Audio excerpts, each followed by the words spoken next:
আমন্ত্রণ দুপুরে বাংলাদেশে শুরুতেই জানিয়ে দেব শিরোনাম। Hands over the famous trophy. Lionel Messi holds it aloft. Argentina, Copa America champions for the 15th time. ব্রাজিলের মাটিতেই ঘুচল আর্জেন্টিনার 28 বছরের অপেক্ষা। মেসি, নেইমার দুজনই সেরা খেলোয়াড়। দেশের বিভিন্ন জেলায় ভক্তদের বিজয় উল্লাস।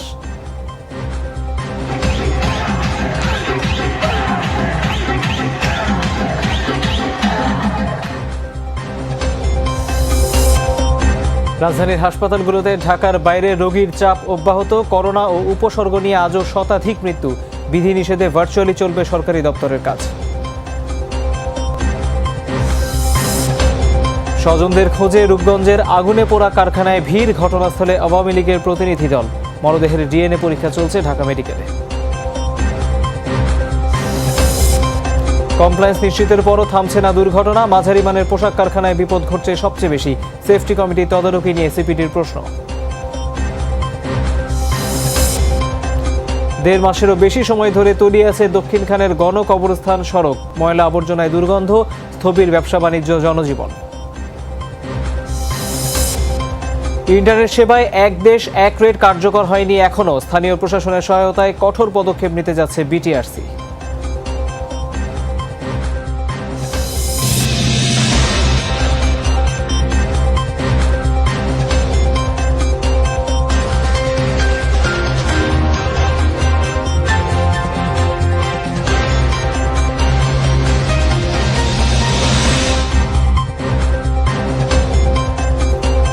দর্শক দেখছিলেন শিরোনামগুলো। এছাড়াও দেশ বিদেশের আরো খবর নিয়ে দুপুরের বাংলাদেশে আপনাদের সাথে আছি আমি তৌহিদ হোসেন। আপনাদেরকে শুরুতেই মনে করাতে চাই, করোনাকালে নিরাপদে থাকতে সবাই ঘরে, ঘরের বাইরে সব জায়গায় কিছুক্ষণ পর হ্যান্ড স্যানিটাইজার দিয়ে হাত ভালোভাবে জীবাণুমুক্ত করে নেবেন। পুরো খবরে যাচ্ছি। অবশেষে জাতীয় দলের হয়ে কোনো শিরোপা জিতলেন লিওনেল মেসি। কোপা আমেরিকার ফাইনালে ব্রাজিলকে 1-0 গোলে হারিয়ে 28 বছর পর ল্যাটিন আমেরিকার শ্রেষ্ঠত্ব পেল আলবিসেলেস্তারা, যার উরুগুয়ের সমান রেকর্ড 15তম কোপার শিরোপা আর্জেন্টিনার। ম্যাচের 22 মিনিটে জয়সূচক গোল ঠিক করেছেন ডি মারিয়া। পঞ্চমবার ফাইনাল খেলে প্রথম শিরোপা জিতলেন লিওনেল মেসি। মারাকানার ফাইনালে ব্রাজিল আর্জেন্টিনার লড়াইয়ের মধ্যে মেসি নেইমারের আরেক লড়াই। পুরো আসরের ফরমেশন ভাঙেননি ব্রাজিল কোচ দিতে। 4-2-3-1-এ শুরু করে সেলেসাওরা, তবে চমকে দেন স্কালোনি। ডি মারিয়াকে শুরুর একাদশে রেখে 4-4-2 ফরমেশনে ম্যাচ শুরু করেন। আসরে প্রথমবার মাঠে দর্শক 7,500 উপস্থিতি। এর মাঝেই ম্যাচের প্রথম ভালো সুযোগটি পায় ব্রাজিল। 13 মিনিটে নেইমারের শট আটকে যায় আর্জেন্টাইন রক্ষণ প্রাচীরে। 22 মিনিটে রড্রিগো পলের এই থ্রু, যা এলোমেলো করে দেয় বিশ্বসেরা ব্রাজিল ডিফেন্সকে। লেফট ব্যাক রেনাল্ডোর মারাত্মক ভুলে 1-1 সমীকরণে এডারসনের মাথার উপর দিয়ে দারুণ ফিনিশ করেন Di Maria. 21 minutes gone and Angel Di Maria puts Argentina ahead in the Copa America final. 51 মিনিটে মেসির পাসে ডি মারিয়ার শট আটকে যায় ব্রাজিলের রক্ষণ প্রাচীরে। 2-0 লিড নেওয়া হয়নি আলবিসেলেস্তাদের। এরপরই জেগে ওঠে যোগবনিতর ব্রাজিল। রিচার্লিসনের গোল অফ সাইডে বাতিল হয়। সমতা ফেরানো হয়নি ব্রাজিলে। পরের মিনিটেই নেইমারের দুর্দান্ত বল প্লে, তার পাস ধরে রিচার্লিসনের শট আটকে দেন সেমিফাইনালের হিরো এমিলিয়ানো মার্টিনেজ। ম্যাচের সেরা সুযোগটি নষ্ট করে ব্রাজিল। 80 মিনিটে নেইমারকে মারাত্মক ফাউল করা নিয়ে দুদলের ফুটবলাররা ধাক্কাধাক্কি শুরু করেন, তবে পরিস্থিতি নিয়ন্ত্রণের বাইরে যায়নি। ব্রাজিলও শত চেষ্টায় আর ম্যাচে ফিরতে পারেনি। স্বাগতিকদের মারাকানার ঐতিহ্য বিসর্জিত হয়েছে এমিলিয়ানোর দারুণ এক ফিস্টে। তবে এমন ফাঁকায় দাঁড়িয়েও ফাইনালের গোল বন্ধত্ব ঘোচাতে পারেননি মেসি। তাতে কি বাঁধ ভাঙা উচ্ছ্বাসে মাত্রেও সময় লাগেনি মেসি অ্যান্ড কোংয়ের। 10ম মেজর ট্রফির 5ম ফাইনালে উঠে প্রথম শিরোপা জয়ে মেসির ললাটে অবশেষে আনন্দের ঝিলিক। ম্যারাডোনা পরবর্তীকালে গত 28 বছরে, যা আর্জেন্টিনার জন্য প্রথম, তাও ফুটবল লিজেন্ডের চিরবিদায়ের পর। মেসি নেইমারের এই অভিনন্দন ও সমবেদনা বিনিময় দিন শেষে সুপার ক্লাসিকোকে দিল ভিন্ন মাত্রা। দুদলের সমর্থকদের জন্য যা একটি মেসেজও। মনজুর মোর্শেদ, যমুনা স্পোর্টস। শিরোপার পাশাপাশি ব্যক্তিগত অর্জনেও এবারে কোপায় দাপট দেখিয়েছে আর্জেন্টাইনরা। আসরের সর্বোচ্চ গোল আর সেরা খেলোয়াড় হয়ে গোল্ডেন বুট আর গোল্ডেন বল জিতে নিয়েছেন লিওনেল মেসি। গোল্ডেন গ্লাভস উঠেছে এমিলিয়ানো মার্টিনেজের হাতে, আর জয়সূচক গোল করে ম্যাচ সেরা হয়েছেন angle Di Maria. Alejandro Dominguez hands over the famous trophy. অবশেষে এলো কাঙ্ক্ষিত শিরোপা। বিশ্ব দেখলো ক্যারিয়ারের শেষ সময়ে এসে মেসির হাতে মেজর কোনো ট্রফি, যার আক্ষেপ শুধু মেসিকেই না, পোড়াচ্ছিল ফুটবল প্রেমী সকলকেই। And enjoy it. It's been a wonderful. বিশ্বকাপের পাশাপাশি লাতিন মহাদেশের শিরোপার খরাটাও তাদের বেশ লম্বা ছিল। দীর্ঘ 28 বছরের অপেক্ষার অবসান ঘটিয়ে শিরোপা উঁচিয়ে ধরার পাশাপাশি এদিন ব্যক্তিগত অর্জনেও এগিয়েছিল আলবিসেলেস্তারা। Back in the starting 11. ম্যাচের 22 মিনিটে ডি মারিয়ার গোলে নির্ধারিত হয় শিরোপার ভাগ্য, যা এই স্ট্রাইকারকে এনে দিয়েছে ম্যাচ সেরার পুরস্কার। Huge moment for Di Maria, who many would have thought. গোটা ম্যাচে বেশ ব্যস্ত সময় পার করতে হয়েছে মাত্র 6 মাস আগে জাতীয় দলের হয়ে অভিষেক হওয়া গোলরক্ষক অ্যামি মার্টিনেজের। তার সেমিফাইনালের দাপট ছিল ফাইনালেও।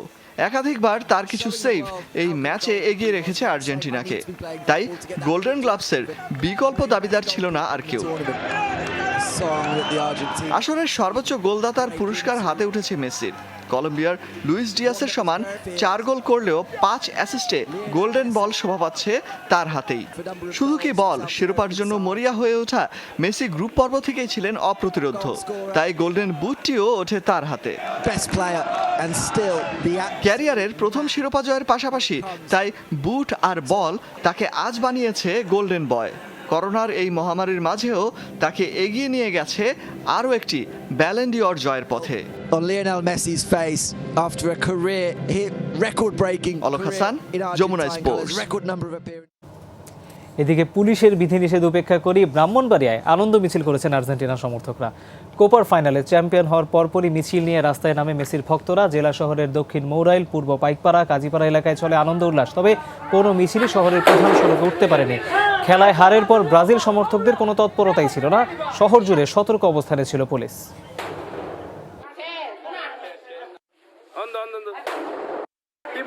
খুব ভালো খেলছে, আমরা অনেক অনেক খুশি, খুব ভালো লাগছে। মেসি কাপ নিয়েছে, আমাদের তো অনেক ভালো লাগছে। মেসি কাপ প্রয়োজন ছিল। আমরা হারছি, আমাদের কোনো দুঃখ নাই। আমরা সবাই আর্জেন্টিনা ব্রাজিল মিলেমিশে সবাই খেলা দেখছি। রাজশাহীতে পুলিশি বাধায় ছত্রভঙ্গ হয়ে গেছে আর্জেন্টিনা সমর্থকদের বিজয় মিছিল। খেলা শেষে পদ্মা নদীর পাড়ে একত্রিত হয় মেসি ভক্তরা। প্রিয় দলের পতাকা হাতে নেচে গিয়ে বিভিন্ন বাদ্য বাজিয়ে আলুপট্টির দিকে গেলে পুলিশ বাধা দেয়। পরে ছত্রভঙ্গ করে হয় বিজয় মিছিল। এদিকে দলের হার মানতে পারেনি কক্সবাজারের রামু উপজেলার 2 ব্রাজিল সমর্থক। অভিমানে তারা বিষ পান করেন। পরে হাসপাতালে ভর্তি করা হয় তাদের। অবস্থা আশঙ্কামুক্ত বলে জানিয়েছেন চিকিৎসকরা।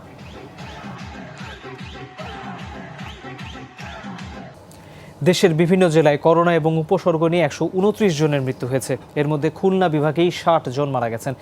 এর মধ্যে খুলনা জেলার 14 জন, কুষ্টিয়ার 13, নড়াইলে 7, যশোর ও চুয়াডাঙ্গায় 6 জন করে, মেহেরপুরে 5, মাগুরায় 4, ঝিনাইদহে 3 এবং বাগেরহাটে 2 জন মারা গেছেন। এছাড়া রাজশাহী মেডিকেল কলেজ হাসপাতালে মারা গেছে 19 জন। তাদের মধ্যে 9 জনই রাজশাহী জেলার, বাকিরা নাটোর, নওগাঁ, কুষ্টিয়া ও পাবনার। চট্টগ্রামে একদিনের রেকর্ড 14 জন মারা গেছেন। বগুড়ায় মারা গেছেন 17 জন। এছাড়া বরিশালে 8, ঝালকাঠিতে 3, টাঙ্গাইলে 6 ও ঠাকুরগাঁওয়ে 2 জন করোনা ও উপসর্গ নিয়ে মারা গেছেন।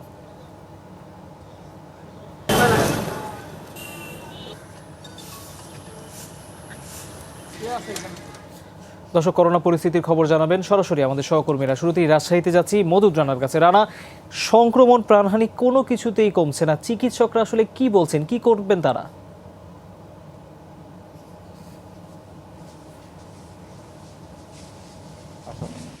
তৌহিদ, চিকিৎসকরা আসলে সংখ্যা প্রকাশ করছেন। তারা বলছেন যে আসলে গ্রামের যে করোনা সংক্রমণের চিত্র, সেটি যদি কোনোভাবে আয়ত্তে না নিয়ে আসা যায় তাহলে ভয়াবহ পরিস্থিতি হতে পারে, এবং সেই ভয়াবহ পরিস্থিতির মোকাবেলায় নানাভাবেই চিকিৎসকরা চেষ্টা করছেন।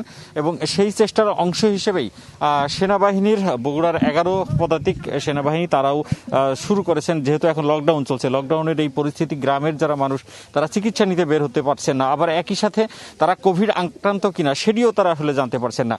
এবং সেই যে জানতে পারছেন না কিংবা চিকিৎসা নিতে পারছেন না, সে কারণে মেডিকেল ক্যাম্প করছে সেনাবাহিনীর পক্ষ থেকে। এবং আপনি দেখতেই পাচ্ছেন আমরা রয়েছি রাজশাহীর পুঠিয়া উপজেলার একটি এলাকায়, এবং সেখানে সেনাবাহিনীর 15 জন সদস্য রয়েছেন, 2 জন মেডিকেল অ্যাসিস্ট্যান্ট রয়েছেন, একজন ক্যাপ্টেন পদমর্যাদার চিকিৎসক রয়েছেন। তিনি আসলে চিকিৎসার এই মেডিকেল ক্যাম্পটি পরিচালিত করছেন। আমরা একটু জানবো আসলে আপনারা কোন উদ্দেশ্যে এখানে মেডিকেল ক্যাম্প করছেন এবং কি ধরনের সহায়তা দিচ্ছেন। আচ্ছা, আসসালামু আলাইকুম। আমি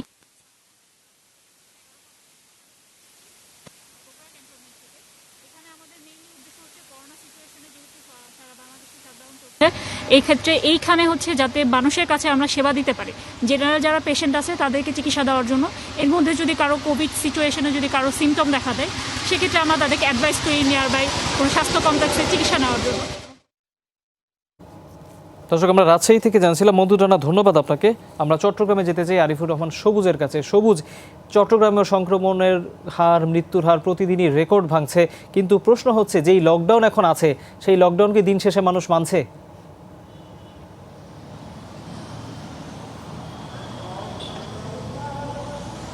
তহিদ, মূলত মানুষজন অবাধে বের হচ্ছে বলতে আগে প্রথম দিকে যেভাবে মানুষজন বিভিন্ন স্পটে বা বিভিন্ন মোড়ে পুলিশের চেকপোস্টের মুখোমুখি হতো, সেই জায়গাটিতে কিছুটা শিথিলতা এসেছে। অর্থাৎ আমরা যে মোড়গুলোতে সার্বক্ষণিক চেকপোস্ট দেখেছিলাম সেই জায়গাগুলো এখন এই মুহূর্তে নেই। আমি কিছুক্ষণ আগে এখন যে জায়গাটিতে আছি সেখানেও চেকপোস্ট ছিল, এখন সেই জায়গাটিতে নেই। অর্থাৎ মানুষজন আসলে বাধাপ্রাপ্ত না হওয়ার কারণেই অবাধে বের হচ্ছে। আবার কোথাও বাধার মুখে বা চেকপোস্টের মুখোমুখি হলেও সেখানে নানা অজুহাতে পার পেয়ে যাচ্ছেন বা নানা অজুহাত দেখাচ্ছেন। সেক্ষেত্রে দেখা যাচ্ছে যে লকডাউন, এই যে সংক্রমণের বর্তমানের যে পরিস্থিতি, সেই পরিস্থিতিতে আজকে চট্টগ্রামে সর্বোচ্চ মৃত্যু। চট্টগ্রাম জেলাতে 14 জন মারা গিয়েছে। সংক্রমণের হার চট্টগ্রামে এখন 34% উপরে, এটি 34, 35, 37% পর্যন্ত উঠানামা করছে এবং উপজেলার অবস্থা আরও বেশি ভয়াবহ। সেক্ষেত্রে মানুষের মধ্যে যে সচেতনতা থাকা দরকার বা মানুষের মধ্যে যে ভীতির জায়গাটি তৈরি হওয়ার দরকার, সেই জায়গাটি একেবারেই নেই। মানুষজন নানা কাজে নানা অজুহাতে বের হচ্ছেন এবং অনেক জায়গায় বলছেন যে পেটের তাগিদে বের হচ্ছেন। সেই জায়গা থেকে আসলে এই যে সবুজ, ধন্যবাদ আপনাকে। চট্টগ্রামের আপডেট আমরা জানছিলাম। দর্শক, রাজধানীর হাসপাতালগুলোতে করোনা রোগীর বাড়তি চাপ কিন্তু রয়েছে। আমাদের সহকর্মী আহমেদ রেজা আছেন এই মুহূর্তে মুগদা হাসপাতালে, সরাসরি তার কাছে যেতে চাই। রেজা, চিকিৎসা সেবায় চাপ বাড়ছে সেটি আমরা বুঝতে পারছি, কিন্তু একটা কথা শোনা যাচ্ছিল যে রাজধানীর বাইরে থেকে অনেক অসুস্থ যারা তারা এসে ভর্তি হচ্ছেন, সেই চাপ কি এখনো রয়েছে?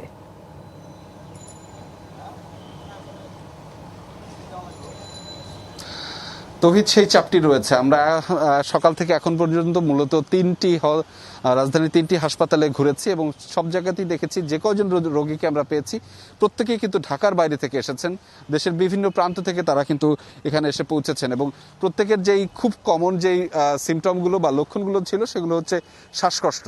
এবং যারা তাদের স্বজনদের সাথে কথা বলার পরে জানতে পেরেছিলাম যে তারা বিভিন্ন সময়ে অর্থাৎ বিভিন্ন স্থান থেকে আসার পথে শ্বাসকষ্টজনিত সমস্যায় ভুগেছেন বেশি। এখানে এসেও তাদের বেশ কিছু বেগ পেতে হয়েছে, সেটি হচ্ছে যে চিকিৎসা পেতে। আপনি জানেন যে রাজধানীর বেশ কয়েকটি কোভিড ডেডিকেটেড হাসপাতাল রয়েছে, সেখানে এসেও কিন্তু তারা একদম এসেই যে চিকিৎসাটা পেয়েছেন সেরকম কিন্তু নয়, সেখানেও কিন্তু তাদের বেশ ভোগান্তি পেতে হয়েছে। আমি এখন রয়েছি মুগদা মেডিকেল কলেজ হাসপাতালে। এখানে সকালবেলা থেকে যে কজন রোগী এসেছেন তারাও কিন্তু অধিকাংশই শ্বাসকষ্টজনিত সমস্যা নিয়ে দেশের বিভিন্ন প্রান্ত থেকে এসেছেন এবং তাদের যে কথাটি সেটি যে ঢাকার বাইরে এই যে সংখ্যাটি সেটি কিন্তু বেশ সংখ্যায় বেশ অনেক এবং তারাও দেখছেন এবং অনেকে এই যে লক্ষণগুলো শুরু হওয়ার সাথে সাথে কিন্তু তারা ঢাকামুখী হচ্ছেন। তবে ধন্যবাদ আপনাকে রেজা। কঠোর বিধিনিষেধের 11তম দিনেও রাজধানীতে মানুষ ও যানবাহনের চলাচল থেমে নেই। লকডাউন মানার ক্ষেত্রে নগরবাসীর মধ্যে এক ধরনের ঢিলেঢালা ভাব রয়েছে। সহকর্মী তানভীর মৌসুমের কাছ থেকে বিস্তারিত জানবো, সরাসরি যাচ্ছি। তানভীর, আজ মানুষের চলাচল কেমন দেখছেন আর চেকপোস্টগুলোতে তদারকি আছে কিনা?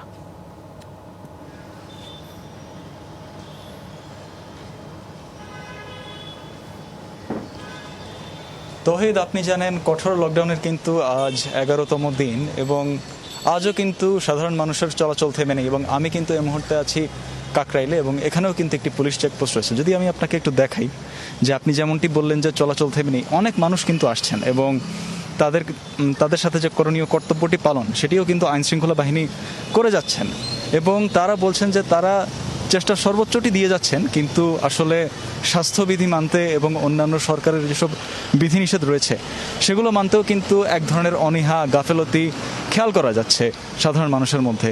এবং তারা অনেকে বিনা প্রয়োজনে বের হচ্ছেন, অনেকে বের হয়ে খোরা অজুহাত দিচ্ছেন। সেক্ষেত্রে পুলিশ সেগুলো শনাক্ত করে যাচাই করে কিন্তু তারা প্রয়োজনীয় পদক্ষেপ গ্রহণ করছেন। কেউ যদি খোরা যুক্তি দিয়ে থাকেন বা যদি মিথ্যাচারের আশ্রয় নেন, সেক্ষেত্রে হয়তো তাদেরকে জরিমানা করা হচ্ছে, অর্থদণ্ড দেওয়া হচ্ছে। অনেকে হয়তো তাদের পরিচয়পত্রটি প্রদর্শন করতে পারছেন না, আবার যারা সেটি প্রদর্শন করতে পারছেন এবং পুলিশ বুঝতে পারছে যে তারা নিতান্ত প্রয়োজনেই বের হয়েছেন, তখন কিন্তু আবার তাদেরকে ছেড়ে দেওয়া হচ্ছে এবং তাদের জন্য পথ ছেড়ে দেওয়া হচ্ছে, তাদেরকে যেতে দেওয়া হচ্ছে। কিন্তু বিশেষ করে এখানে কিন্তু আপনি দেখবেন যে মোটরযানের আধিক্য রয়েছে এবং সেখানে কিন্তু একসঙ্গে দুজন আরোহী থাকার উদাহরণ কিন্তু অনেক বেশি মিলেছে। এবং হেলমেট পরার যে অসচেতনতা সেটিও কিন্তু উঠে এসেছে এবং দুজন একসঙ্গে একটি মোটরসাইকেলে যাওয়া সেটিও কিন্তু হয়েছে এবং সে ব্যাপারে কিন্তু আইনশৃঙ্খলা বাহিনী। ধন্যবাদ আপনাকে তানভীর। তার মানে এখন আইনশৃঙ্খলা বাহিনীর যে তদারকি সেটি চলছে। করোনা সংক্রমণ ঠেকাতে চলমান শাটডাউনের মধ্যে সরকারি অফিসের দাপ্তরিক কাজ ভার্চুয়ালি করার নির্দেশ দিয়েছে সরকার। রোববার সিনিয়র সচিবদের কাছে পাঠানো এক চিঠিতে সরকারের এই সিদ্ধান্তের কথা জানিয়েছে মন্ত্রিপরিষদ বিভাগ। ওই চিঠিতে বলা হয়, শাটডাউনের বিধিনিষেধে সকল সরকারি, আধা সরকারি, স্বায়ত্তশাসিত ও বেসরকারি অফিস বন্ধ রাখার নির্দেশনা হয়েছে। তবে সকল সরকারি অফিসে দাপ্তরিক কাজ ভার্চুয়ালি চলবে। এই পদ্ধতির মধ্যে ই-নথি, ই-টেন্ডারিং, ইমেইল, SMS ও হোয়াটসঅ্যাপের মাধ্যমে যোগাযোগের কথা বলা হয়েছে। তবে বর্তমান পরিস্থিতিতে সব জরুরি অফিস ও সেবা কার্যক্রম চালু রয়েছে। বিশ্ব জনসংখ্যা দিবসের ভার্চুয়াল আলোচনায় বক্তব্য রাখছেন স্বাস্থ্যমন্ত্রী জাহিদ মালিক। দেশের করোনা পরিস্থিতি নিয়েও তিনি কথা বলছেন এই মুহূর্তে। দর্শক, আপনাদের সরাসরি নিয়ে যাচ্ছি তার বক্তব্যে। সমাজের সচিব মহোদয়, স্যার আপনি কিছু বলবেন কি? সম্মানিত সচিব মহোদয় কিছু বলেন। সভাপতির বক্তব্য বলো। স্যার আমি বলছি, তার আগে আমি ভেবেছি এখন কিছু বলবেন কি। স্যার কেউ কোনো প্রশ্নের কোনো সাংবাদিক দরকার নাই, আপনি সব উত্তর হয়ে গেছে এবং সভাপতির বক্তব্য দিতে পারে। জি স্যার, ধন্যবাদ স্যার। সম্মানিত সুধী, কোভিড-19 বৈশ্বিক মহামারীর মাঝেও বিশ্ব জনসংখ্যা দিবস 2021 সফলতার সাথে উদযাপনের জন্য উন্নয়ন সহযোগী ও বেসরকারি সংস্থাসমূহের। দর্শক, বিশ্ব জনসংখ্যা দিবসে ভার্চুয়াল আলোচনার কিছু অংশ আপনারা সরাসরি দেখছিলেন। করোনায় সংক্রমণ ও মৃত্যুর সংখ্যা গোপন করছে সরকার, এমনটা মনে করে বিএনপি। দুপুরে ভার্চুয়াল ব্রিফিংয়ে দলটির মহাসচিব মির্জা ফখরুল ইসলাম আলমগীর স্থায়ী কমিটির বৈঠকে সিদ্ধান্তের কথা জানান। তিনি বলেন, সরকারের চরম অব্যবস্থাপনার কারণেই করোনাকালে দেশজুড়ে ভয়াবহ রূপ ফুটে উঠছে। আইসিইউ সংকট থেকে শুরু করে স্বাস্থ্যখাতে দুর্নীতি হয়েছে বলে অভিযোগ করেন তিনি। আরও বলেন, সাধারণ মানুষের কাছে অর্থ আর খাদ্য পৌঁছানো না গেলে কারফিউ কিংবা লকডাউনে কোনো কাজ হবে না। আমাদের দেখেন পরপর যে লকডাউন গুলো হয়েছে সরকারি একজন কারফিউ জারিটা কোনো সমাধান নয়। আপনার এই লকডাউনও যদি আপনি সঠিকভাবে যে আপনার সাধারণ মানুষের যদি আপনার অর্থের ব্যবস্থা করতে না পারেন এবং সেখানে যদি তাদের খাদ্যের ব্যবস্থা করতে না পারেন, এইখানে সেই অপরিকল্পিত লকডাউনও তো আপনার সঠিক সমাধান আনতে পারবে না। ডেঙ্গুর প্রকোপ কমাতে ঢাকা উত্তর সিটি কর্পোরেশনে অভিযান চলমান রয়েছে। দ্বিতীয় দিনে মোহাম্মদপুরের টাউন হল এলাকায় অভিযান চালায় ডিএনসিসি। সকাল 10টায় শুরু হওয়া অভিযানের নেতৃত্ব দেন ডিএনসিসির প্রধান স্বাস্থ্য কর্মকর্তা ব্রিগেডিয়ার জেনারেল মোহাম্মদ জোবাইদুর রহমান। তিনি জানান, টাউন হল এলাকার একটি নির্মাণাধীন ভবনে ডেঙ্গুর লার্ভা পাওয়ায় ডেভেলপার কোম্পানিকে 1 লাখ টাকা জরিমানা করা হয়েছে। এছাড়া 2টি পতিত জমিতে জমা পানি ও কচুরিপানার মধ্যে এডিস মশার লার্ভা পাওয়া গেছে। সেই প্লট মালিকের বিরুদ্ধে মামলা করার কথা জানান তিনি। ডেঙ্গু নিধনে সবাইকে সচেতন হবার তাগিদ দেন তিনি। এই অভিযানটা কার্যকরী ভালো হবে, মানুষের আর বাড়ি ঘরে পানি আর থাকতো না আর মশার অবরোধ থেকে রক্ষা পাইব। আর ডেঙ্গু নিয়ে যে সতর্কতাটা বলছি, এটা আমাদেরও সতর্ক থাকতে হবে। এই জন্য সিটি কর্পোরেশনের সতর্ক থাকতে হবে কিভাবে যাতে এটা সমাধান করা যায় আর কি। কন্ট্রাক্টর অধীনে থাকে বা মালিকের অধীনে থাকে না, সেই জন্য তারা অতটা সচেতন হয় না। এই জন্য বেশিরভাগ ক্ষেত্রে দেখা যাচ্ছে নির্মাণাধীন ভবনে আমরা এই সমস্যাটা পাই। একজনকে আমরা যে জরিমানা করছি অথবা কোনো নিয়মিত মামলা করছি, সেটা দেখে যেন অন্যরা সতর্ক হয়ে তারা যেন ব্যবস্থা নেয়। অগ্নিকাণ্ডে নিহতদের স্বজনের আহাজারিতে ভারী ঢাকা মেডিকেল কলেজ হাসপাতাল এলাকা। প্রিয়জনের মরদেহটি পেতে ছবি হাতে অপেক্ষায় অনেক স্বজন। সিআইডির ফরেনসিক বিভাগ জানায়, এ পর্যন্ত 42টি মরদেহের বিপরীতে 59 জনের ডিএনএ নমুনা নেওয়া হয়েছে। সকালে হাসনাইন ও রোমান নামে 12 বছর বয়সী 2 কিশোর শ্রমিকের মরদেহ শনাক্তের করে তাদের স্বজনরা যান ঢাকা মেডিকেলে। তাদের ডিএনএ নমুনাও সংগ্রহ করা হয়েছে। সার্বিক প্রক্রিয়া শেষ করতে 21 দিনের মতো সময় লাগবে। এদিকে ঢাকা মেডিকেল কর্তৃপক্ষ জানিয়েছে তারা 49টি নয় 48টি মরদেহ শনাক্ত করেছেন।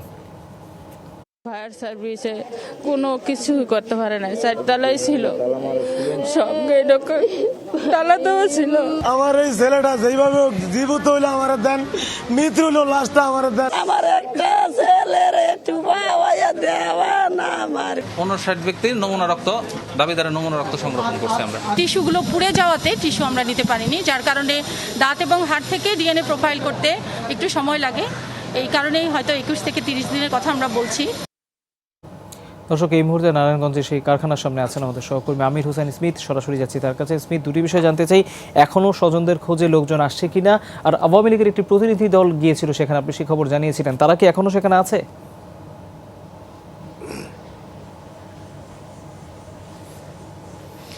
তৌহিদ, আসলে আওয়ামী লীগের যে প্রতিনিধি দল এখানে আসছিলেন, তারা পরিদর্শন করে কিন্তু ইতিমধ্যে চলেও গিয়েছেন। অর্থাৎ তারা বলেছেন যে আগামী কয়েকদিনের ভিতরে এই প্রতিনিধি দল যে তদন্ত প্রতিবেদন তারা একটি সংশ্লিষ্ট দপ্তরে তাদের জমা দিবেন। আর আমি আজকে এখন আছি যেই ফ্লোরে, অর্থাৎ সবচেয়ে বেশি মরদেহ উদ্ধার হয়েছিল সেই 4 তলায়, অর্থাৎ এই ভবনের 4 তলায় এখনও কিন্তু আগুন জ্বলছে। 2য় তলায় কিন্তু কিছু আগুন আমরা দেখতে পাচ্ছি, সেগুলো এখনও জ্বলছে, ধোঁয়া উঠছে। সেগুলো নিবানোর জন্য হয়তো ফায়ার সার্ভিসের কর্মীরাও আসছেন, তারাও বিষয়টিগুলো দেখছেন। আর আরেকটি বিষয় যেটি আপনি প্রশ্ন করেছেন যে এখনো স্বজনরা আসছে কিনা, এখনো অনেক স্বজন কিন্তু মিলের সামনে তারা জড়ো হয়ে আছেন, তারা ছবি নিয়ে এসেছেন, তারা কান্নারত অবস্থায় আছেন। তারা বলছেন যে যে কোনো কিছুর বিনিময়ে হোক তাদের সন্তানের লাশটি যেন একটু ফেরত পায়, হাড় গোড় যাই পাওয়া যাক সেটি যেন তাদেরকে ফেরত দেওয়া হয়। অর্থাৎ তারা নানানভাবে চেষ্টা চালাচ্ছেন যে অন্তত তাদের মরদেহটি যেন তারা বুঝে পায়। এখনও ফায়ার সার্ভিস সহ বিভিন্ন সংগঠনের কর্মীরা এখানে আসছেন। তারা বলছেন যে আওয়ামী লীগের নেতৃবৃন্দ কিন্তু এখানে যারা আছেন তারা দৃষ্টান্তমূলক শাস্তি দাবি করেছেন যারা এই ঘটনার সাথে সংশ্লিষ্ট। তারা বলছেন এটি হত্যাকাণ্ড, তাদেরকে বিচারের আওতায় আনার দাবি জানিয়েছেন। তৌহিদ, ধন্যবাদ আপনাকে স্মিথ। নারায়ণগঞ্জে সেজান জুস কারখানায় আগুনের ঘটনায় আহতদের তালিকা পাবলিকলি দিতে, তাদের চিকিৎসা নির্বিঘ্ন করতে স্বাস্থ্য সচিব এবং শ্রম সচিবের সাথে অ্যাটর্নি জেনারেলকে পরামর্শ করতে বলেছেন হাইকোর্ট। রোববার বিচারপতি ইনায়েতুর রহিমের ভার্চুয়াল বেঞ্চে এই ঘটনায় নিহত ও আহতদের ক্ষতিপূরণ চেয়ে রিটের শুনানি অনুষ্ঠিত হয়। আদালত বলেন, মালিকপক্ষ গ্রেপ্তার হয় এবং তদন্ত কমিটিগুলো কাজ করে, এখনই ক্ষতিপূরণ ইস্যুতে তারা হস্তক্ষেপ চায় না। পুরো ঘটনাটি পর্যবেক্ষণ করছে হাইকোর্ট। আদালত আরও বলেন, নারায়ণগঞ্জে সেজান কারখানায় আগুনে নিহতদের ঘটনা অত্যন্ত দুঃখজনক। এই ঘটনায় সমস্ত জাতি শোকাভিভূত। এ ধরনের ঘটনা অপ্রত্যাশিত। স্বাধীনতার 50 বছরেও কারখানা শ্রমিকদের জীবন নিরাপদ হয়নি। প্রতিটি দুর্ঘটনায় তদন্ত কমিটি গঠন হয়, প্রতিবেদন আসে, তাতে কিছু সুপারিশও থাকে, তবে তা বাস্তবায়ন হয় না বললেই চলে। প্রায় ক্ষেত্রে আইনের ফাঁক দিয়ে বের হয়ে যায় দোষীরা, তাই অগ্নিকাণ্ড থামছে না মৃত্যুর মিছিল। বিল্ডিং কোড মেনে তৈরি হয় না ভবন, কারখানা তৈরিতে মানা হয় না সুনির্দিষ্ট নীতিমালা, অগ্নি প্রতিরোধে প্রয়োজনীয় যন্ত্রপাতি থাকে না কারখানায়, তদারকি নেই, আর দায়িত্বশীলদের জবাবদিহিতা নেই বললেই চলে। এই কারণেই কারখানায় আগুন লাগলে রেহাই মেলে না শ্রমিকদের। তাই অগ্নিকাণ্ড কমাতে এবং শ্রমিকদের জীবন বাঁচাতে সরকারকে এখনই কঠোর পদক্ষেপ নিতে হবে।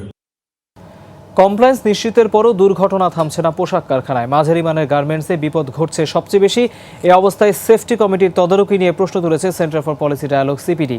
সকালে পোশাক কারখানার নিরাপত্তা নিয়ে ভার্চুয়াল সেমিনারের আয়োজন করে সংস্থাটি। মূল প্রবন্ধে বলা হয়, অ্যাকর্ড অ্যালায়েন্স চলে যাওয়ার পর অনেক কারখানার নিরাপত্তা ব্যবস্থা খতিয়ে দেখা হয়নি। যেখানে পরিদর্শন হয়েছে সেখানে জনবল সংকটে সম্পূর্ণ কাজ শেষ করা যায়নি। পরিদর্শন কাজের সংখ্যাও কমেছে। এক্ষেত্রে ঠিকভাবে তদারকি করতে পারেনি শ্রম মন্ত্রণালয়। সরকারের সাথে শিল্প মালিকদের দূরত্ব তৈরি হয়েছে। সিপিডি মনে করে, কারখানা সংশ্লিষ্ট যে কোনো সংস্কারের উদ্যোগ সমন্বিত হতে হবে।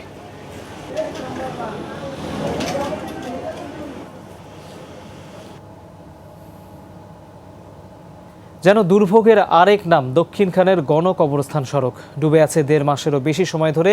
বাসাবাড়ি, দোকানপাটে পানি, ড্রেনেজ ব্যবস্থা না থাকায় ময়লা আবর্জনা মিশে দুর্গন্ধ ছড়াচ্ছে। স্থবির ব্যবসা বাণিজ্য, জনজীবন, ভোগান্তির জন্য অপরিকল্পিত স্থাপনা আর জনপ্রতিনিধিদের দায়ী করছে এলাকাবাসী। রাজীব আহমেদের রিপোর্ট। প্রথম দেখায় মনে হবে খাল, বাস্তবে এটি উত্তর সিটির 47 নং ওয়ার্ডের দক্ষিণখানের গণকবরস্থান সড়ক। বর্ষার শুরু থেকেই ডুবে আছে প্রায় 2 কিলোমিটার, পানিবন্দী কয়েক হাজার পরিবার। বাসাবাড়ি দোকানপাটেও ঢুকেছে পানি। ড্রেনেজ ব্যবস্থা না থাকায় তাতে মিশেছে ময়লা আবর্জনা। বিপাকে অন্তত লক্ষাধিক মানুষ। দেখা দিয়েছে রোগবালাই।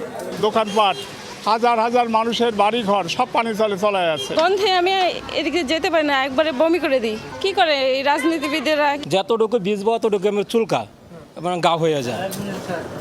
স্থবির ব্যবসা বাণিজ্য, ভাড়াটিয়ারা বাসা ছাড়তে থাকায় বিপাকে মালিকরা। স্থানীয়রা বলছেন শিক্ষা প্রতিষ্ঠান, কবরস্থান, পুলিশ ফাঁড়িতে যেতে হয় এ পথেই। অথচ পুরনো এই সমস্যার সমাধান হয়নি দীর্ঘদিনেও। এই এলাকার সকল ভাড়াটিয়া 100 জনের ভাড়াতে 80 জন ভাড়াটিয়া চলে গেছে। এখানে জলবদ্ধতা এত প্রকট যে একজন রুগীও বাহিরে যাইতে পারে না। বারবারই খালি শুনে রাস্তা হবে, যে কবে হবে এর কোনো খবর নাই। বুটের সময় আসে তারা কিন্তু আমাদের কাছে বুটের জন্য হ্যান্ডসাপ কোলাকুলি, তখন তারা খুব ভালো খেলো, কিন্তু যখন কাজের জন্য আসে কিন্তু তারা আমরা সেটা সমাধান পাই না। এরকম জলবদ্ধতা, নোংরা, অবহেলিত জায়গা আমার মনে হয় বাংলাদেশে কোথাও নেই। দুর্ভোগের কথা এলাকার জনপ্রতিনিধিদের দফায় দফায় জানিয়েছেন ভুক্তভোগীরা। সব জানার পরও দায়সারা জবাব ওয়ার্ড কাউন্সিলরের। বৃষ্টি হয়, পানি তো মনে করেন নিষ্কাশনের কোনো ব্যবস্থা নাই করে ভাই। এখন যদি আল্লাহ করার তৌফিক দেয়, মেয়র মহোদয় মিয়া ভাই সঠিক জবাবটা দিতে পারবো। উত্তর খান, দক্ষিণ খান কোনো এলাকাতে কোনো ড্রেন কিন্তু নেই। এটা বাস্তব সত্যি কথা, এটা মেনে নিতে হবে। যেসব জায়গাতে সমস্যা আছে এগুলোকে আমরা কেটে পানি অ্যাটলিস্ট এই বর্ষাতে যেন তারা কিছুটা হলেও যেন স্বস্তি পেতে পারে, সে ব্যাপারে আমরা কাজ করছি। এলাকাবাসীর অভিযোগ, সিটি কর্পোরেশনের ভোটার হয়েও নাগরিক সুবিধা বঞ্চিত তারা। এমপি, মেয়র, কাউন্সিলর থাকলেও উপকার হচ্ছে না তাদের। আখলাকুস সাফা, যমুনা নিউজ, ঢাকা। 1 মাস পার হলেও দেশের বেশিরভাগ এলাকায় কার্যকর হয়নি ইন্টারনেটের এক দেশ এক রেট। অভিযোগ জমা পড়ছে বিটিআরসি ও আইএসপি অ্যাসোসিয়েশনে। ট্যারিফ প্ল্যানের সংস্কার না হওয়াকে দুষছেন ইন্টারনেট অপারেটররা। বলছেন বন্ধ করতে হবে অবৈধ প্রতিষ্ঠানের কার্যক্রম। সেবার মূল্য ও মান ধরে রাখতে কঠোর অবস্থানে যাচ্ছে বিটিআরসিও। মাঠ পর্যায়ে নেওয়া হবে স্থানীয় প্রশাসনের সহযোগিতা। সরকারের নির্বাচনী ইস্তেহার ছিল সারা দেশে সাশ্রয় দ্রুতগতির ইন্টারনেট সেবা পৌঁছে দেয়া। সে লক্ষ্যে গত 6 জুন এক দেশ এক রেট ঘোষণা করা হয়। তাৎক্ষণিকভাবে বাস্তবায়নের নির্দেশ দেয় বিটিআরসি, কিন্তু এখনও বেশিরভাগ এলাকার গ্রাহকরা নির্ধারিত মূল্যে সেবা পাচ্ছেন না। নিয়ন্ত্রক সংস্থা এবং আইএসপি এর কাছেও এমন অভিযোগ জমা পড়েছে। আইএসপিএ জানায় সংশ্লিষ্ট সব ধরনের অপারেটরের ট্যারিফ প্ল্যানে সংস্কার করা হলে এই জটিলতার অবসান ঘটবে। ভ্যালু চেনের মধ্যে অন্য যে কস্ট কম্পোনেন্টগুলি আছে সেখানেও যেন কিছুটা কস্ট কমিয়ে নিয়ে আসা হয়। ইন্টারন্যাশনাল ইন্টারনেট গেটওয়ে আইআইজির কস্টও যেন কিছুটা কমে, এনটিটিএনের কস্টও কিছুটা কমে। এদিকে নিয়ন্ত্রক সংস্থা বিটিআরসি বলছে ভিন্ন কথা। তাদের দাবি, ভ্যালু চেনের সকল পক্ষের সাথে আলোচনা করেই এই সিদ্ধান্ত নেওয়া হয়েছে। এক দেশ এক রেট বাস্তবায়নে গড়িমসির কোনো সুযোগ নেই। আমরা প্রত্যেকটা বিষয় আমরা অ্যাড্রেস করেছি। তাদের ট্রান্সমিশন কস্ট, তাদের ব্যান্ডউইথের মূল্য, তাদের ইনফ্রাস্ট্রাকচার কস্ট মডেলিং, তার ব্যবসায়িক খরচ, প্রত্যেকটা বিষয় আমলে নেওয়া হয়েছে। আমলে নিয়ে আমরা প্রত্যেকটা লেয়ারের মূল্য আমরা ঠিক করেছি, করে শেষ পর্যন্ত প্রান্তিকে চলে গেছি। আইএসপিএবির অভিযোগ, 2000-এর বেশি লাইসেন্সবিহীন প্রতিষ্ঠান মাঠে আছে। এদের গ্রাহক সংখ্যা 30%-এর বেশি।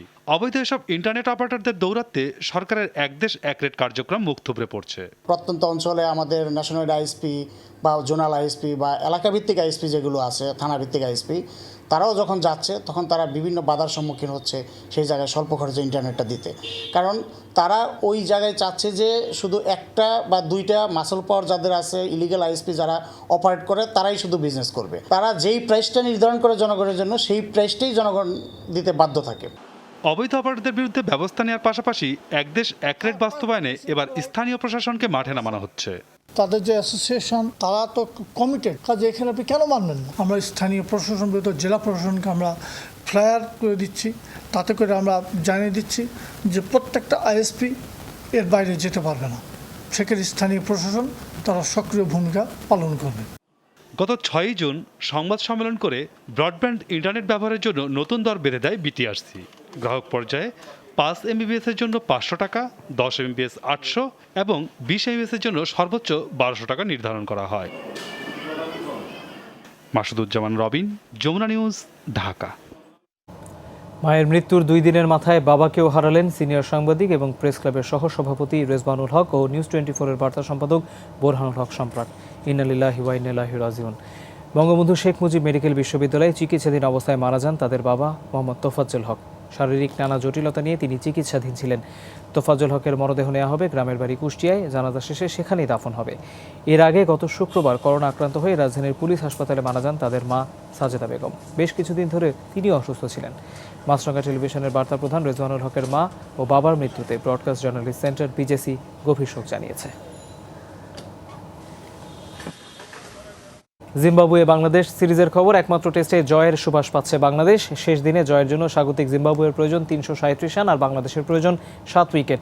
পঞ্চম দিনে ব্যাট করতে নেমে শেষ খবর পাওয়া পর্যন্ত জিম্বাবুয়ের সংগ্রহ 3 উইকেটে 148 রান। আমাদের সহকর্মী হাসিনুর রহমানের সাথে সরাসরি কথা বলবে এই অবস্থায়। তিনি যোগ দিচ্ছেন জিম্বাবুয়ে থেকে। হাসিনুর, খুব গুরুত্বপূর্ণ প্রশ্ন, সবাই এটা জানতে চাচ্ছে, মাহমুদুল্লাহ রিয়াদ কি আসলেই অবসরে যাচ্ছেন? আর যদি তাই হয়ে থাকে তার সতীর্থরা আসলে কি বলছেন? মাহমুদুল্লাহ রিয়াদের অবসর নিয়ে আর কোনো আসলে ধোঁয়াশা দিল না। আমরা ভাবছিলাম হয়তো বিসিবি তাকে কনভিন্স করার চেষ্টা করবে তিনি যেন খেলে দেন, কিন্তু তেমনটা কিছু হয়নি। কেননা পঞ্চম দিনের শুরুতে তার সতীর্থরা তাকে গার্ড অফ অনার দিয়েছেন এবং এটা এখন অফিসিয়ালি বলাই যেতে পারে যে তিনি আর টেস্ট খেলছেন এবং মাহমুদুল্লাহ রিয়াদ তার সিদ্ধান্ত থেকে সরে আসবেন না। যেহেতু তাকে গার্ড অফ অনার দেওয়া হয়েছে, এটা চূড়ান্ত। তো এই এত সব গুঞ্জন রিয়াদের অবসর নিয়ে সেটি নিরসন হলো, তিনি আর টেস্ট ক্রিকেট খেলছেন না, এটি চূড়ান্ত। তার ঘনিষ্ঠ একটি সূত্র আমাদেরকে আগে জানিয়েছিল যেহেতু তিনি 2023 বিশ্বকাপ খেলতে চান, তার একটা ইনজুরি কনসার্ন আছে, তার শোল্ডারে একটা ইনজুরি ছিল, তো তিনি নিজেকে ফিট রাখতেও, এখানে অবশ্যই আবেগ কাজ করেছে, তিনি নিজেকে ফিট রাখতেও এই সিদ্ধান্ত নিয়েছেন বলে আমরা জানি। তো এই ছিল একটা বিষয় আমার কাছে মাহমুদুল্লাহ রিয়াদ প্রসঙ্গে সবশেষ আপডেট। হাসিনুর, ধন্যবাদ আপনাকে। মেসির জন্যই কোপা আমেরিকার শিরোপা জয়ে মরিয়া ছিল আর্জেন্টিনা, জানিয়েছেন ফাইনালের ভাগ্য নির্ধারণ করে দেয়া। বিপরীতে ফাইনালে কঠিন লড়াই উপভোগ করেছেন ব্রাজিলিয়ান মিডফিল্ডার ক্যাসেমেরো। আর মাঠের বাইরে সমর্থকরা এই জয় ভেসেছেন বাঁধ ভাঙা উল্লাসে। মারাকানায় অবসান হলো দীর্ঘদিনের প্রতীক্ষার।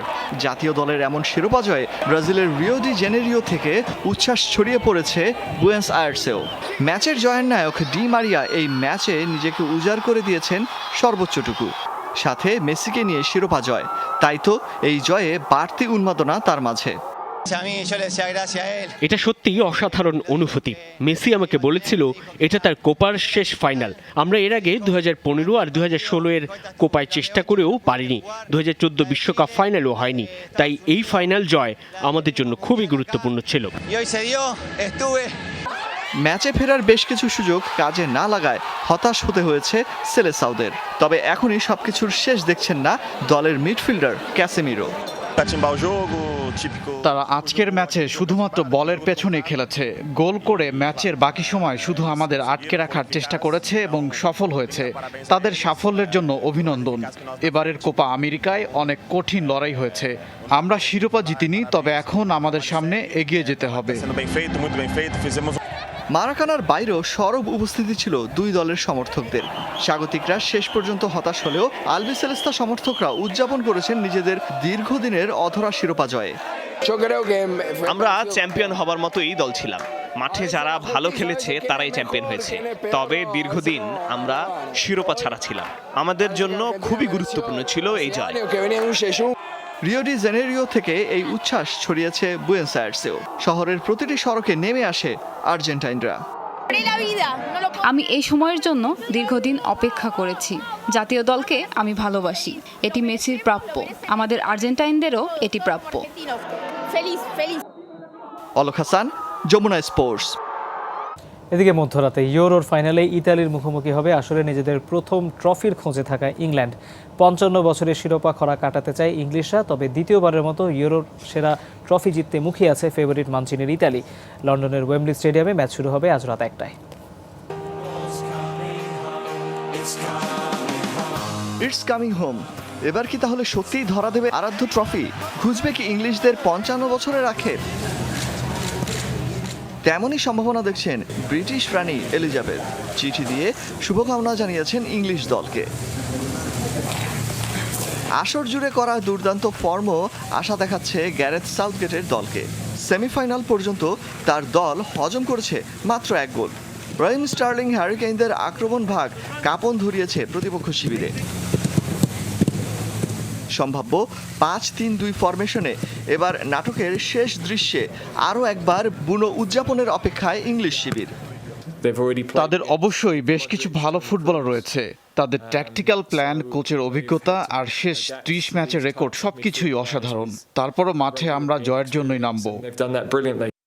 বিপরীতে রবার্তো মানচিনি জাদুতে বদলে যাওয়া ইতালিও দেখছে দিন বদলের স্বপ্ন।